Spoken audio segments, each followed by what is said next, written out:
राहु आपके जीवन में आपको बर्बाद कर देता है। राहु अगर आपके इस हाउस में है तो ऐसे रिजल्ट्स देगा, और कई बार लोग इससे बहुत मिस इंटरप्रेट भी करते हैं। राहु मोह है, माया है, मिथ्या है, छलावा है, दिखावा है, बहकावा है, और इसे जल्दी कोई समझ ना पाया है। राहु क्योंकि शैडो प्लैनेट है क्या ये? ये एक अपने आप में ट्रैप है। जो है वो दिखता नहीं, जो दिखता है वो है नहीं, जो है वो बिकता नहीं, जो बिकता है वो दिखता नहीं। तो यही राहु है। Hello and welcome to TOI Mantra. मैं हूं आपके साथ भावना शर्मा। ये एक ऐसा प्लेटफॉर्म है जहां हम बात करते हैं धार्मिक आस्थाओं की, स्पिरिचुअलिटी की, धार्मिक ट्रेडिशंस की।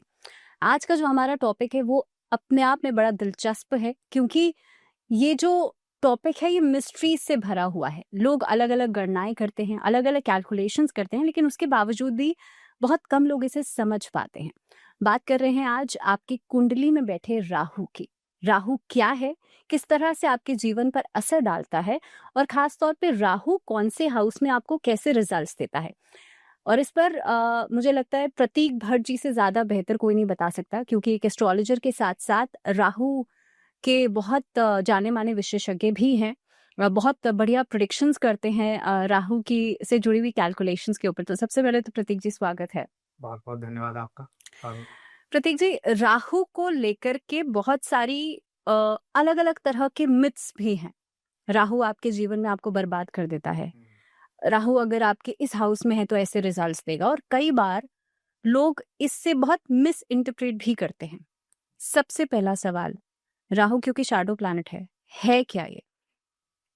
राहु मोह है, माया है, मिथ्या है, छलावा है, दिखावा है, बहकावा है, और इसे जल्दी कोई समझ ना पाया है। तो ये तो फैक्ट है।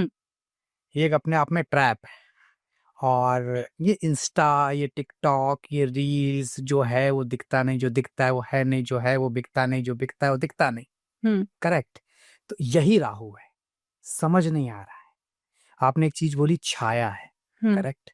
तो जब आप चलते हैं ना रात को, तो छाया पकड़ नहीं पाते, लेकिन दिखती भी है। जहां पकड़ने की कोशिश करते हैं वो आपसे 2 कदम और आगे बढ़ जाती है।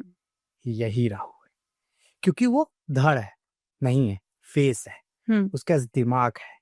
और अगर ज्योतिष को सही से समझे, क्योंकि अब तो ज्योतिष तो सिर्फ करप्शन और कमर्शलाइजेशन का पार्ट हो चुका है, तो अगर उसे सही से समझे तो इन्हें देवताओं और उस समय का अकाउंटेंट बोला गया है। अच्छा। और आज की डेट में आज का सीए बोल सकते हैं आप। तो सीए आज की डेट में छोटी मोटी चीज नहीं है। डूबी हुई कंपनी को बचा लेता है, अच्छे खासी कंपनी को डुबा के प्रॉफिट दिलवा देता है। वो राहु है। आप समझिए कितना शार्प माइंड है। और वो ऊपर का पार्ट है। तो वही चीज है। इसलिए मति भ्रम का शिकार, वर्चुअल प्लैनेट जो है वो दिखता नहीं, इसलिए मैंने बोला। तो राहु अपने आप में बहुत कुछ समेटे हुए है। ज्योतिष शास्त्र में मैं ये डंके की चोट पे कहता हूँ, क्योंकि आप तो जमाने से इसको कवर कर रही हो और मुझे जानती भी हैं। 98% ज्योतिषी राहु नहीं प्रिडिक्ट कर पाते।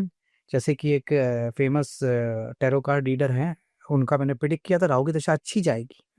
उन्हें लगता था ऐसा नहीं है, लेकिन उनकी जॉब भी लगी, उनकी सब चीजें ठीक हो गई इस दौरान। अच्छा। तो शी नोज दैट। तो मैन, और she was in 2022, she was calling me always कि प्रतीक क्या होगा। सब सही होगा।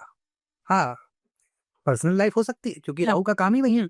लेकिन राहु जो देता है, तो सही कहा गया, छप्पड़ फाड़ देता है। इसमें मैं कहता हूँ राहु मतलब याहू। तो लेकिन हाँ, उसका प्रिडिक्शन इजी नहीं है कि कब देगा। एग्जॉल्टेड राहु 83 84 बॉन्ड के लोग जिनका एग्जॉल्टेड राहु है, क्योंकि कुछ शास्त्रों में मिथुन में एग्जॉल्टेड लिखा है, कुछ में वृषभ में लिखा है। मैं दोनों को मान लेता हूँ। चलिए 83 84 वाले या तो बहुत हाइट पे या एकदम धरातल पे। तो वही है कि उस ऐसा नहीं एग्जॉल्टेड है या कन्या का अच्छा माना जाता है तो देगा ही देगा। और अगर मीन का खराब है, जनरली मीन का तो मैं बहुत खराब मानता हूँ, तो खराब करेगा ही करेगा। जरूरी नहीं है उसका नक्षत्र, उसका पद, उसका प्रिडिक्शन इजी नहीं है। उसकी क्या भूमिका है, क्या भूमिका लेके आया है, किस लग्न में लेके आया है, किस नक्षत्र में लेके आया। और आपकी फॉर एग्जाम्पल मीडिया वाले बंदे का राहु मतलब कि अगर 8th हाउस में है, तो मीडिया में सडन राज दिला देगा, या वो 2nd हाउस में सडन वेल्थ दिला देगा। लेकिन यही किसी संत का है, तो वो सडनली आपको स्कैंडल में फंसा देगा। आप क्या काम करते हो?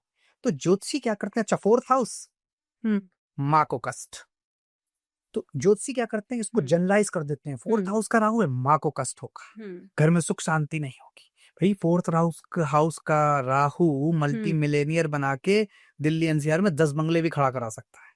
तो इट डिपेंड्स, कूड़े के पास आपका घर होगा, जनरलाइज कर दिया, दिस इज नॉट राइट। तो इसीलिए राहु का प्रेडिक्शन मैं डंके ही चोट पे कहता हूँ 98% एस्ट्रोलॉजर नहीं कर पाते, कर भी नहीं सकते, क्योंकि ज्योतिष कमर्शलाइज कर दिया उन्होंने। ज्योतिष उनके लिए व्यापार है। जिस दिन ज्योतिष आपकी हॉबी होगा, जैसे मेरी है, ज्योतिष आपका पैशन होगा, जैसे मेरी है, ज्योतिष को मैं लिव एंड ब्रीथ करता हूँ, तब आप कुछ समाज को दे पाओगे। और ऐसे मैं नहीं, मेरे जैसे 1000 10,000 लोग हैं, लेकिन हाँ अगर 1 करोड़ ज्योतिषी है तो 10,000 को ही आता, बाकी सब तो फालतू का ज्ञान है। लेकिन आपने कहा कि एक राहु की प्रेडिक्शंस को बहुत जनरलाइज कर दिया है, अलग अलग हाउसेस में अलग अलग तरह के रिजल्ट्स देता है राहु, क्योंकि राहु के सेम एक्सिस पे केतु भी होता है। अगर खासतौर पे हम फर्स्ट हाउस से शुरू करें, प्रथम भाव, फर्स्ट हाउस में राहु कैसे रिजल्ट्स देता है? भावना, बहुत अच्छा प्रश्न। उसके पहले आपने एक ऐसी चीज टच कर दी मैं जो कि टच करना चाहूंगा। देखिए, मुझसे एक बार आपके एक मित्र हैं, उन्होंने पूछा कि प्रतीक जी, ये राहु की वजह से ही सब होता है और नहीं, केतु की वजह से ही सारे संत बनते हैं। मैंने कहा केतु की वजह से ही आप स्पिरिचुअलिटी में जाते हैं, केतु की वजह से ही आप संत बनते हैं। इसका मतलब केतु एक्टिवेटेड है, केतु अच्छा है। मैंने, और आपने बोला उसके सामने एक्सेस पे राहु रहता है, मतलब राहु भी अच्छा है। तो अगर कुंडली में सूर्य बृहस्पति बैलेंस नहीं है तो यही स्कैंडल का भी कारक बनते हैं।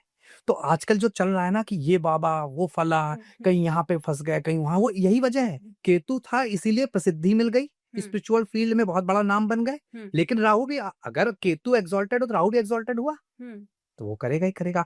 हाँ, यही सब ज्योतिष के गूढ़ ज्ञान है जो समझने होंगे कि अगर आप केतु की वजह से ऊपर चढ़ गए हो स्पिरिचुअल फील्ड में, तो राहु भी तो ऊपर है। तो इसका मतलब राहु की फील्ड क्या है? मोह माया मिथ्या, एडिक्शन, वोमेन वाइन, ये सारी चीजें राहु के अंतर्गत आती है। एडिक्शन किसी भी तरह का, तो उसमें भी आप इन्वॉल्व हो गए। हाँ, कितना आपकी कुंडली की लग्न, सूर्य, बृहस्पति, स्पिरिचुअलिटी, 12वां भाव, अष्टम भाव, पंचम भाव का ज्ञान, आपका माइंड कितना सॉलिड है कि आप उन सब चीजों से बच के निकल पाओगे। जैसे कि स्वामी विवेकानंद, ऐसे भी लोग हुए हैं हमारे देश में जिनके राहु केतु बहुत अच्छे थे, लेकिन वो इन सबसे दूर रहे। लेकिन आज कलयुग में, घोर कलयुग चल रहा है, तो ये सब चीजें इम्पैक्ट हो रही है।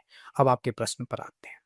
फर्स्ट हाउस में अगर राहु है, लेकिन एक और चीज यहाँ पे आपने कहा कि बाकी प्लैनेट्स का भी पूरा पूरा असर है। अगर राहु, हम इसको फर्स्ट हाउस से कनेक्ट करते हुए लेंगे, अगर मान लीजिए राहु फर्स्ट हाउस में है और ऐसी सिचुएशन में बाकी प्लैनेट्स बहुत अच्छे हैं, तो राहु क्या रिजल्ट्स देगा?